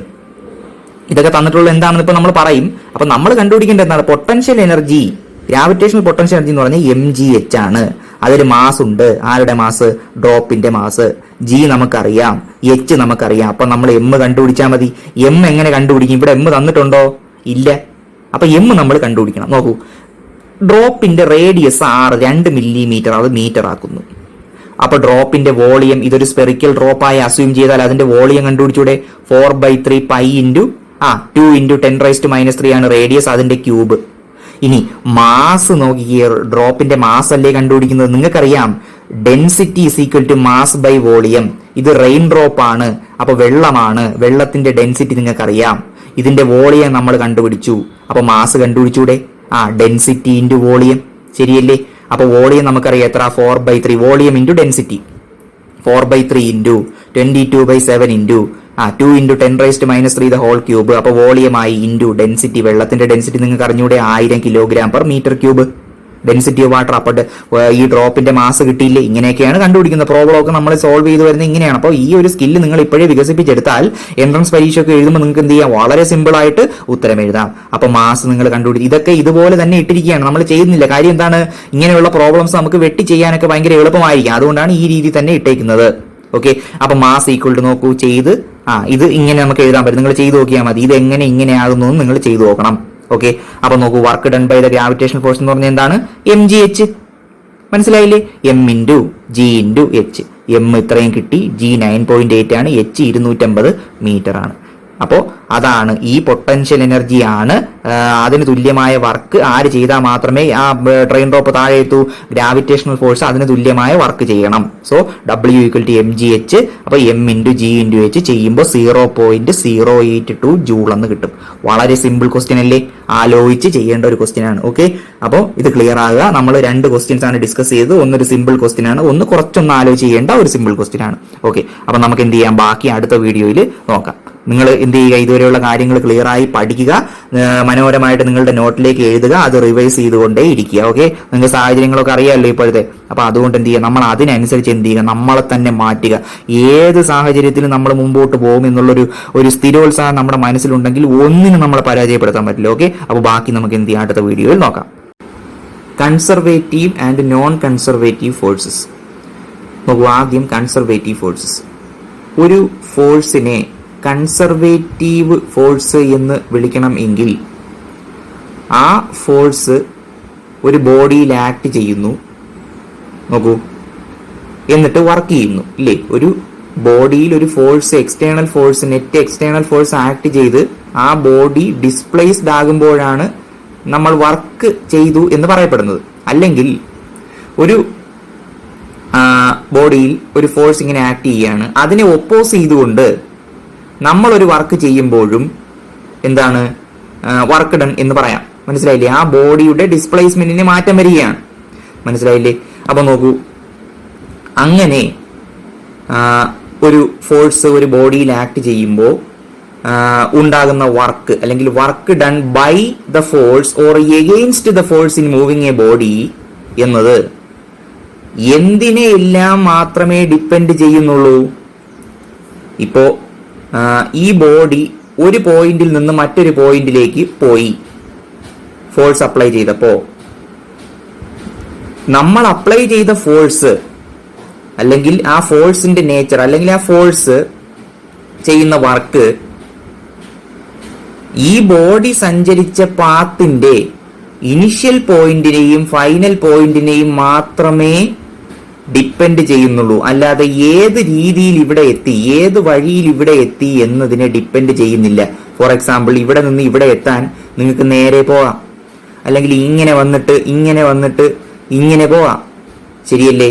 എന്നാൽ ഒരു കൺസർവേറ്റീവ് ഫോഴ്സ് ചെയ്യുന്ന വർക്കാണെങ്കിൽ work done by the force or against the force in moving a body does not depend upon the path. ഈ പാത്തിന്റെ നേച്ചറിനെ ഡിപ്പെൻഡ് ചെയ്യില്ല. പിന്നെ എന്തിനെ മാത്രമേ ഡിപ്പെൻഡ് ചെയ്യുകയുള്ളൂ? ഇനിഷ്യൽ പോയിന്റിനെയും ഫൈനൽ പോയിന്റിനെയും മാത്രമേ ഡിപ്പെൻഡ് ചെയ്യുന്നുള്ളൂ, അല്ലെങ്കിൽ ഇനിഷ്യൽ പൊസിഷനെയും ഫൈനൽ പൊസിഷനെയും മാത്രമേ ഡിപ്പെൻഡ് ചെയ്യുന്നുള്ളൂ. എക്സാമ്പിൾസ് എന്തൊക്കെയാണ് കൺസർവേറ്റീവ് ഫോഴ്സസിന്റെ? Electrostatic force, gravitational force, magnetic force, Lorentz force. ഇതൊക്കെ നമ്മൾ അടുത്ത വർഷം പഠിക്കും എന്തൊക്കെയാണെന്ന്. ഇത് കൺസർവേറ്റീവ് ഫോഴ്സുകൾക്ക് ഉദാഹരണമാണ്. അപ്പൊ കൺസർവേറ്റീവ് ഫോഴ്സുകളുടെ ഡെഫിനിഷൻ ഒന്നുകൂടി നമുക്ക് വായിച്ചു നോക്കാം. A force is said to be conservative if work done by or against the force in moving a body depends only on the initial and final positions of the body and not on the nature of the path followed between the initial and final positions. അപ്പൊ ഏത് രീതിയിൽ initial പൊസിഷനും final പൊസിഷനെയും മാത്രമേ depend ചെയ്യുന്നുള്ളൂ, അല്ലാതെ ഏത് രീതിയിൽ ഇവിടെ എത്തി എന്നതിനെ ഡിപ്പെൻഡ് ചെയ്യുന്നില്ല. എന്ത്? Conservative forces. ഓക്കെ, അപ്പോ കൺസർവേറ്റീവ് ഫോഴ്സസ് എന്തിനെ മാത്രമേ ഡിപ്പെൻഡ് ചെയ്യുന്നുള്ളൂ? ഡിസ്പ്ലേസ്മെന്റിനെ, ഇനിഷ്യൽ പൊസിഷനും ഫൈനൽ പൊസിഷനും തമ്മിലുള്ള ഷോർട്ടസ്റ്റ് ഡിസ്റ്റൻസിനെ മാത്രമേ ആര് ഡിപ്പെൻഡ് ചെയ്യുന്നുള്ളൂ? കൺസർവേറ്റീവ് ഫോഴ്സ് ഡിപ്പെൻഡ് ചെയ്യുന്നുള്ളൂ, അല്ലാതെ ടോട്ടൽ ഡിസ്റ്റൻസിനെ ഡിപ്പെൻഡ് ചെയ്യുന്നേ ഇല്ല. ഓക്കെ, അപ്പൊ നോക്കൂ, കൺസർവേറ്റീവ് ഫോഴ്സുകളുടെ ചില പ്രോപ്പർട്ടികൾ നമുക്ക് നോക്കാം. ഒന്ന്, work done by or against a conservative force depends only on the initial and final positions of the body. ശരി, നമ്മൾ ഡെഫിനിഷൻ ഇന്ന് മനസ്സിലായി. അതുപോലെ work done by or against a conservative force, ഇത് ശ്രദ്ധിക്കണം കേട്ടോ, by or against a conservative force രണ്ടും പറയണം. Does not depend upon the nature of the path between the initial and final positions of the body. ശരിയല്ലേ?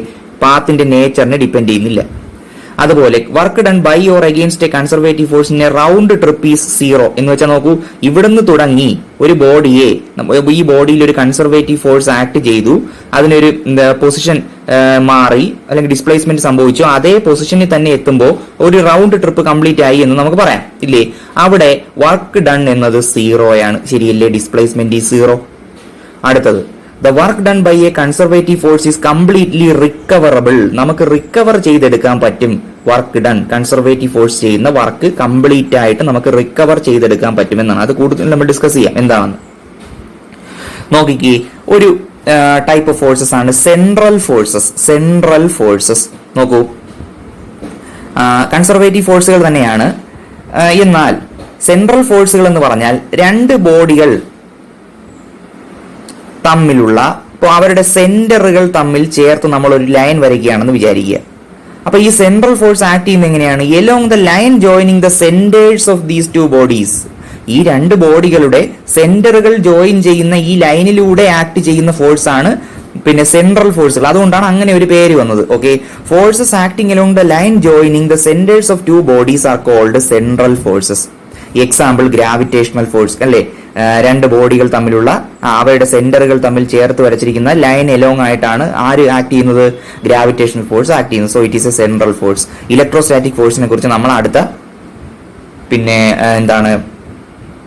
വർഷം പഠിക്കും. Okay, ഇനി നോക്കൂ, സെൻട്രൽ ഫോഴ്സുകൾ കൺസർവേറ്റീവ് ഫോഴ്സുകൾ ആയിരിക്കും. ഗ്രാവിറ്റേഷണൽ ഫോഴ്സ് ഒരു കൺസർവേറ്റീവ് ഫോഴ്സ് ആണ്, ഇലക്ട്രോസ്റ്റാറ്റിക് ഫോഴ്സ് ഒരു കൺസർവേറ്റീവ് ഫോഴ്സ് ആണ്. ഓക്കെ, അപ്പൊ നോക്കൂ, പൊട്ടൻഷ്യൽ എനർജി എന്നുള്ള വളരെ വളരെ പ്രധാനപ്പെട്ട പോയിന്റ് ആണ് ഈ പറയുന്നത്. പൊട്ടൻഷ്യൽ എനർജി എന്നുള്ള കൺസെപ്റ്റ് ഏത് ഫോഴ്സുകളുടെ കേസിൽ മാത്രമേ എക്സിസ്റ്റ് ചെയ്യുകയുള്ളൂ, കൺസർവേറ്റീവ് ഫോഴ്സുകളുടെ കേസിൽ മാത്രമേ എക്സിസ്റ്റ് ചെയ്യുകയുള്ളൂ. നോൺ കൺസർവേറ്റീവ് ഫോഴ്സുകളുടെ കേസിൽ എക്സിസ്റ്റ് ചെയ്യില്ല. ഓക്കെ, അതും കൂടി മനസ്സിലാക്കി വെച്ചിരിക്കുക. കാര്യം നമ്മൾ gravitational potential energy, electrostatic potential energy, അവിടെയുള്ള ഗ്രാവിറ്റേഷണൽ ഫോഴ്സ് ഒരു കൺസർവേറ്റീവ് ഫോഴ്സ് ആണ്, ഇലക്ട്രോസ്റ്റാറ്റിക് ഫോഴ്സ് ഒരു കൺസർവേറ്റീവ് ഫോഴ്സ് ആണ്. ഓക്കെ, ക്ലിയർ ആയല്ലോ? അപ്പൊ ഇത്രയുമാണ് കൺസർവേറ്റീവ് ഫോഴ്സുകളെ കുറിച്ച് പറയാനുള്ളത്. ഓക്കെ, അപ്പോൾ കൃത്യമായി ഒന്ന് പഠിക്കുക, എന്നിട്ട് നിങ്ങളുടെ നോട്ടിൽ എഴുതുക. കൺസർവേറ്റീവ് ഫോഴ്സുകൾ എന്താണ് എന്ന് മനസ്സിലാക്കിയാൽ നോൺ കൺസർവേറ്റീവ് ഫോഴ്സ് എന്താണെന്ന് നിങ്ങൾക്ക് തന്നെ പറയാവുന്നതാണ്.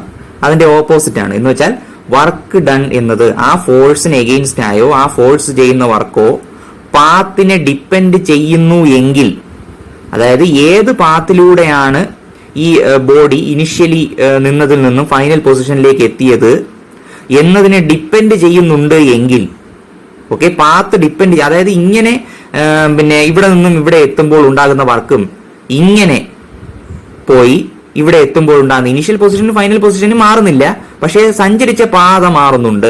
അപ്പൊ ആ പാത്ത് മാറുന്നതിനനുസരിച്ച് വർക്ക് മാറുന്നുണ്ട് എങ്കിൽ, വാല്യൂ മാറുന്നുണ്ട് എങ്കിൽ അത് നോൺ കൺസർവേറ്റീവ് ഫോഴ്സുകളാണ് ആ വർക്ക് ചെയ്യുന്നതെന്ന് പറയാം. ഓക്കെ, അതായത് ഈ പാത്തിലൂടെ ഉള്ള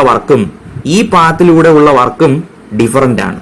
ഓക്കെ, അപ്പോൾ ഒന്ന് വായിക്കുകയാണ് എന്താണ് non conservative forces. A force is said to be non conservative if work done by or against the force in moving a body depends upon the path, കണ്ടോ, depends upon the path between the initial and final positions ആണ്. Okay, clear ആണല്ലോ? Examples of non conservative forces, frictional force നമ്മൾ പഠിച്ചിട്ടുണ്ട് കുറെ കാര്യം, viscous force. Okay, ഇവിടെ നോക്കൂ, properties. ഒന്നാമത്തെ property, work done on a round trip is not zero. കണ്ടോ, ഒരു റൗണ്ട് ട്രിപ്പിലെ വർക്ക് സീറോ അല്ല. കാര്യം എന്താണ്, പാത്തിനെ ഡിപ്പെൻഡ് ചെയ്യുന്നുണ്ട്. മനസ്സിലായില്ലേ? ഇനി രണ്ടാമത്തെ, they are not central forces. Non conservative ഫോഴ്സുകൾ സെൻട്രൽ ഫോഴ്സുകൾ അല്ല. നമ്മൾ ഫ്രിക്ഷന്റെ കേസിലൊന്നും അങ്ങനെ പഠിച്ചിട്ടേ ഇല്ല. നോക്കൂ, work done by or against conservative force അല്ലെങ്കിൽ നോൺ കൺസർവേറ്റീവ് ഫോഴ്സ് ആണോ, non conservative force is not completely recoverable. നമുക്ക് റിക്കവർ ചെയ്തെടുക്കാൻ, ഈ റിക്കവർ എന്നുള്ള സംഭവം നമ്മൾ ഇനി പറഞ്ഞുതരും കേട്ടോ എന്താണെന്ന്. അപ്പോൾ work done by or against non conservative force is not completely recoverable. Complete ആയി റിക്കവർ ചെയ്യാൻ നമുക്ക് പറ്റില്ല. ഓക്കെ, ഇനി നോക്കിക്കേ, ഈ രണ്ട് വ്യത്യാസങ്ങൾ നമ്മളൊരു കമ്പാരിസൺ രീതിയിൽ ഒരു ടേബിളിൽ കൊടുത്തിരിക്കുകയാണ്. നോക്കൂ, പെട്ടെന്ന് പറഞ്ഞു പോവുകയാണ്. നമ്മൾ പഠിച്ച കാര്യങ്ങൾ തന്നെയാണ്. Conservative forces, non conservative force. നോക്കൂ, work done does not depend upon path. ശരിയല്ലേ? ഇവിടെയോ work done depends upon path. ഇവിടെ നോക്കൂ, work done in a round trip is zero. ഇവിടെയോ work done in a round trip is not zero. 3, central in nature. Conservative forces central ഫോഴ്സുകളാണ്. എന്നാൽ ഇവിടെയോ central അല്ല, velocity dependent ആണ്, retarding ആണ്. Retarding എന്ന് പറഞ്ഞാൽ എന്താണ്, നമ്മുടെ മോഷൻ അല്ലെങ്കിൽ യൂണിഫോമായി പോകുന്ന ഒരു വസ്തുവിനെ അല്ലെങ്കിൽ അതിന്റെ സ്പീഡ് കുറയ്ക്കുന്നു എന്ന് വളരെ സിമ്പിൾ ആയി നമുക്ക് വേണമെങ്കിൽ പറയാം. റിട്ടാർഡിംഗ്, മോഷനെ കുറയ്ക്കുന്നു.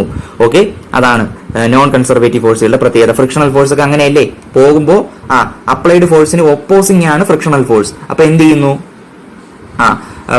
അതിന്റെ വേഗത കുറയുന്നു. ശരിയല്ലേ? ഓക്കെ, അപ്പൊ നോക്കൂ, വെലോസിറ്റി ഡിപ്പെൻഡന്റ് ആണ്. ഇത് വളരെ ശ്രദ്ധിക്കണം കേട്ടോ. നോൺ കൺസർവേറ്റീവ് ഫോഴ്സുകൾ വെലോസിറ്റി ഡിപ്പെൻഡന്റ് ആണ്, റിട്ടാർഡിംഗ് ആണ്. അടുത്തത്, when only conservative forces acts within a system, the kinetic energy and potential energy can change. നോക്കൂ, ഒരു സിസ്റ്റത്തിൽ കൺസർവേറ്റീവ് ഫോഴ്സുകൾ മാത്രമേ ആക്ട് ചെയ്യുന്നുള്ളൂ എങ്കിൽ കൈനറ്റിക് എനർജിയും പൊട്ടൻഷ്യൽ എനർജിയും ചേഞ്ച് ചെയ്യാം. എന്നാലും അവയുടെ സമ്മായ മെക്കാനിക്കൽ എനർജി ചേഞ്ച് ചെയ്യില്ല, അത് കോൺസ്റ്റന്റ് ആയി നിൽക്കും. ഓക്കെ, അതാണ് പൊട്ടൻഷ്യൽ എനർജി എന്നുള്ള കൺസെപ്റ്റ് കൺസർവേറ്റീവ് ഫോഴ്സുകളുടെ കേസിൽ മാത്രമേ നമുക്ക് പറയാൻ പറ്റുമെന്ന് നമ്മൾ പ്രത്യേകം പറഞ്ഞതാണ്. അപ്പോൾ കൺസർവേറ്റീവ് ഫോഴ്സുകൾ ഒരു സിസ്റ്റത്തിൽ ആക്ട് ചെയ്യുമ്പോൾ കൈനറ്റിക് എനർജിയും പൊട്ടൻഷ്യൽ എനർജിയും ചേഞ്ച് ചെയ്യും, എന്നാൽ അവയുടെ സമ്മായ മെക്കാനിക്കൽ എനർജി ചേഞ്ച് ചെയ്യില്ല. Okay, that's A fact. അടുത്ത് നോക്കൂ, നോൺ കൺസർവേറ്റീവ് ഫോഴ്സുകളുടെ കേസിൽ നോൺ കൺസർവേറ്റീവ് ഫോഴ്സുകൾ ചെയ്യുന്ന വർക്ക് കംപ്ലീറ്റ് ആയി നമുക്ക് റിക്കവർ ചെയ്യാൻ പറ്റില്ല എന്ന് പറഞ്ഞു. കാരണം എന്താണ്, കുറെ എനർജി എന്ത് ചെയ്തു പോകും, ഹീറ്റ് എനർജി ആയി പോകും, അല്ലെങ്കിൽ മറ്റ് രീതിയിൽ പുറന്തള്ളപ്പെട്ടു പോകും.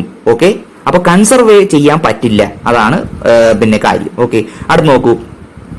Work done is completely recoverable. കണ്ടോ, വർക്ക് ഡൺ കൺസർവേറ്റീവ് ഫോഴ്സുകളുടെ കേസിലെ വർക്ക് ഡൺ എന്നുള്ളത് കംപ്ലീറ്റ്ലി റിക്കവറബിൾ ആണ്. എന്നാൽ നോൺ കൺസർവേറ്റീവ് ഫോഴ്സുകളുടെ കേസിലോ work done is not completely recoverable. ഇതാണ് പറയേണ്ടത്. ക്ലിയർ ആയല്ലോ രണ്ട് കാര്യങ്ങളും? അപ്പൊ നിങ്ങൾ കൃത്യമായി ഇത്രയും ഒന്ന് പഠിക്കുക, പഠിച്ചിട്ട് നിങ്ങളുടെ നോട്ടിലേക്ക് എഴുതുക. ഓക്കെ, വളരെ പ്രധാനപ്പെട്ട ഒരു ടോപ്പിക്കാണ് the conservation of mechanical energy. Conservation of mechanical energy പറയുന്നതെന്ന് പറഞ്ഞാൽ ഒരു സിസ്റ്റത്തിൽ സിസ്റ്റം എന്ന് പറഞ്ഞാൽ ഒരു ഒബ്ജക്റ്റ് അല്ലെങ്കിൽ എന്തോ ആവാം, സിസ്റ്റം.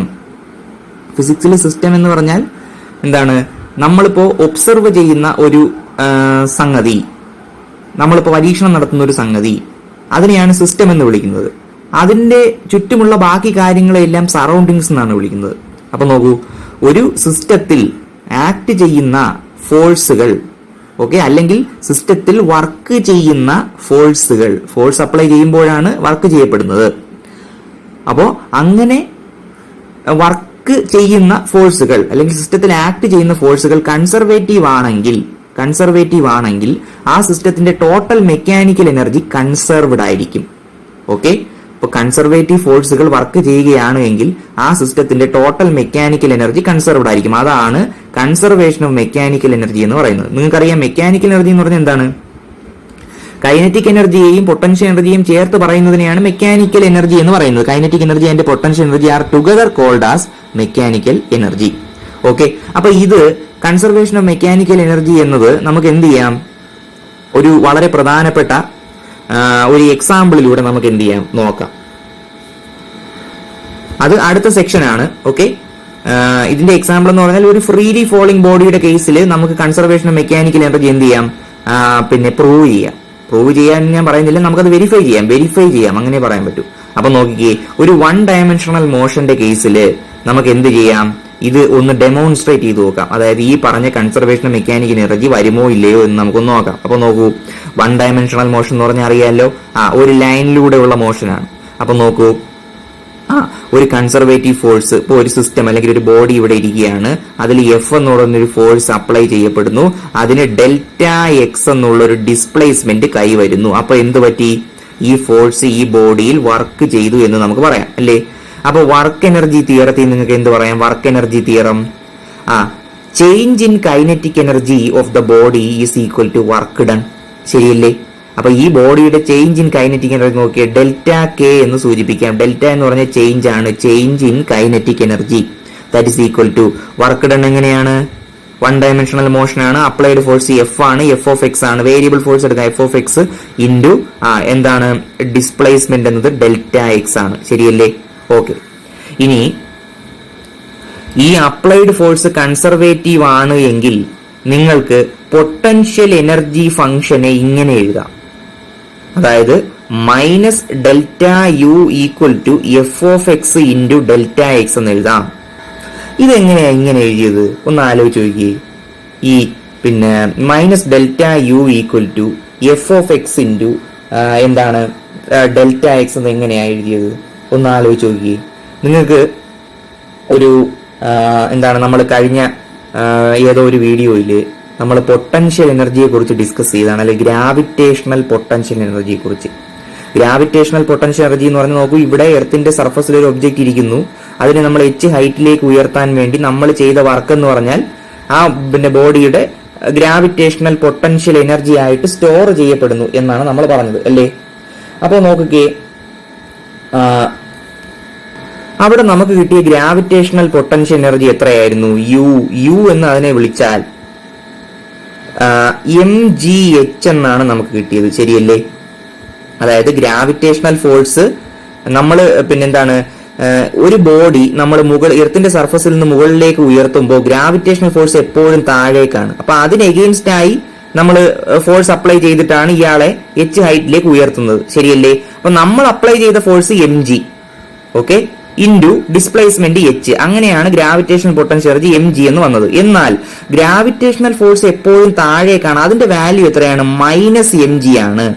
ഓക്കെ, നമ്മൾ മുകളിലേക്കുള്ള ഡയറക്ഷൻ പോസിറ്റീവ് ആണെന്ന് എടുത്താൽ താഴേക്ക് നെഗറ്റീവ് ആണ്, അപ്പോൾ -mg ആണ് ഗ്രാവിറ്റേഷണൽ ഫോഴ്സ്. ഇനി നിങ്ങൾ ശ്രദ്ധിക്കേണ്ട ഒരു കാര്യം എന്ന് പറഞ്ഞാൽ, നോക്കിക്കേ, ഈ പൊട്ടൻഷ്യൽ എനർജി എന്ന് പറഞ്ഞാൽ ഹൈറ്റ് അനുസരിച്ച് മാറും, ശരിയല്ലേ? ഓരോ ഹൈറ്റിനും ഓരോ പൊട്ടൻഷ്യൽ എനർജി ആയിരിക്കും. അപ്പൊ നിങ്ങൾക്ക് യു ഓഫ് എച്ച്, ഇത് എച്ചിന്റെ ഒരു ഫംഗ്ഷൻ ആയി പറയാം, ശരിയല്ലേ? എച്ചിന്റെ ഒരു ഫംഗ്ഷൻ ആയി പറയാം. ഓക്കെ, ഇനി നിങ്ങൾ ശ്രദ്ധിക്കേണ്ട ഒരു കാര്യം, ഞാൻ ഇതാ ഇങ്ങനെ എഴുതുകയാണ്. ശ്രദ്ധിക്കണം, ഈ പറയാൻ പോകുന്നതെല്ലാം വളരെ ശ്രദ്ധിക്കണം. Minus D U of H by D H, അതെന്തായിരിക്കും? Minus D U of H by D H എന്ന് വെച്ചാൽ ആദ്യം നിങ്ങൾ എന്ത് ചെയ്യുക, ഇതിനെ എച്ചിന് ഡിഫറൻഷിയേറ്റ് ചെയ്യുക. എന്ന് വെച്ചാൽ D U by D H. അപ്പൊ എന്ത് കിട്ടും? D by D H of M G H, ശരിയല്ലേ? D by D H of M into G into H. ഈ എം ജി കോൺസ്റ്റന്റ് ആണ്, അത് വെളിയിലെടുക്കാം. Okay, into D H by D H, അത് എത്രയാണ്? 1 ആണ്, ശരിയല്ലേ? അപ്പോ ഇതിന്റെ വാല്യൂ എത്രയാണ്? ഡി യു ബൈ ഡി എച്ചിന്റെ വാല്യൂ എം ജി. അപ്പൊ minus D U by D എച്ചിന്റെ വാല്യൂ എത്രയായിരിക്കും? മൈനസ് എം ജി ആയിരിക്കും, ശരിയല്ലേ? ആ മൈനസ് എം ജി അല്ലേ നമ്മുടെ ഗ്രാവിറ്റേഷണൽ ഫോഴ്സ് താഴേക്ക് ആക്ട് ചെയ്യുന്നത്, എഫ്, ശരിയല്ലേ? അപ്പൊ നമുക്ക് ആ എഫിനെ എങ്ങനെ എഴുതാൻ കുട്ടികളെ? F equal to minus D U of H by D H എന്ന് എഴുതിക്കൂടെ? ഗ്രാവിറ്റേഷണൽ ഫോഴ്സ് അതല്ലേ മൈനസ് എം ജി എന്ന് വന്നത്. അതായത് പൊട്ടൻഷ്യൽ എനർജി ഫംഗ്ഷന്റെ നെഗറ്റീവ് ഡെറിവേറ്റീവ് ആണ് ആര്? Gravitational force. ഓക്കെ, സംശയമുണ്ടോ? ഓക്കെ, അപ്പൊ നോക്കിക്കേ, ഇനി ഈ D U H by D എച്ചിനെ വേണമെങ്കിൽ നമുക്ക് എന്ത് ചെയ്യാം?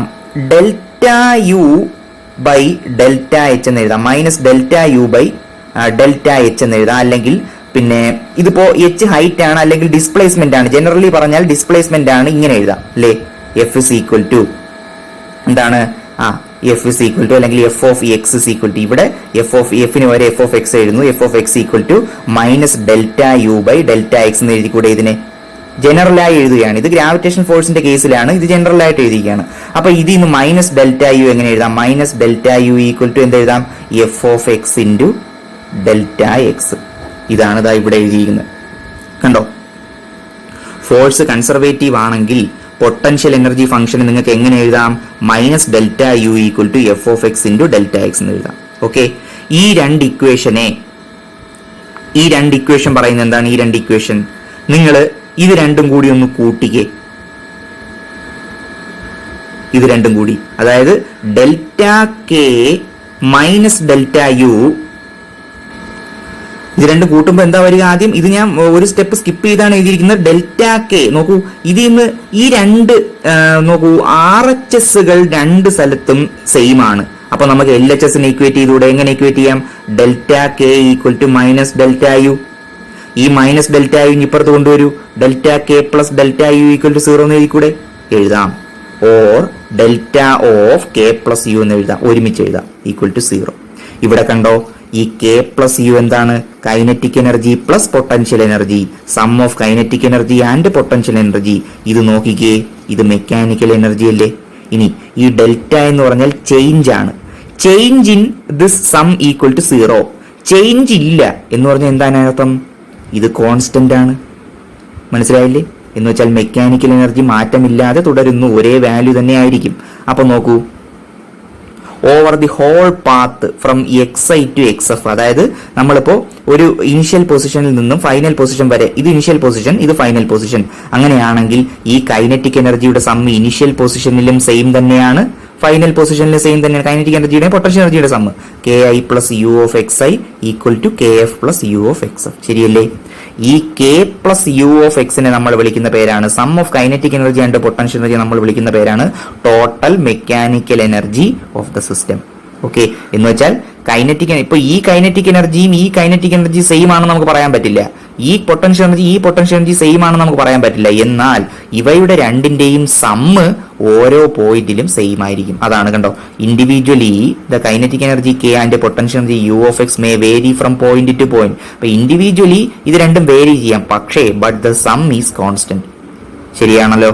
മനസ്സിലായല്ലോ? ക്ലിയർ ആയല്ലോ? ഓക്കെ, അപ്പൊ ഈ പറഞ്ഞ കാര്യങ്ങളൊക്കെ നിങ്ങൾ എഴുതിയെടുക്കണേ. ഞാൻ ഈ പറഞ്ഞത് minus delta U equal to F of x into delta x ഒക്കെ എങ്ങനെയാണ് വന്നതെന്ന് നിങ്ങൾ കൂടെ എഴുതി നോക്കണം. ഇത് കഴിഞ്ഞതിന് ശേഷം ഒരു ബ്രാക്കറ്റിനകത്ത് എന്ത് ചെയ്യുക, ഈ കാര്യങ്ങളൊക്കെ പറഞ്ഞതൊന്ന് എഴുതുക. ഓക്കെ, അപ്പോൾ വീഡിയോ 1-2 തവണ കാണുമ്പോൾ ക്ലിയർ ആയിക്കോളൂ. ബാക്കി നമുക്ക് അടുത്ത വീഡിയോയിൽ നോക്കാം.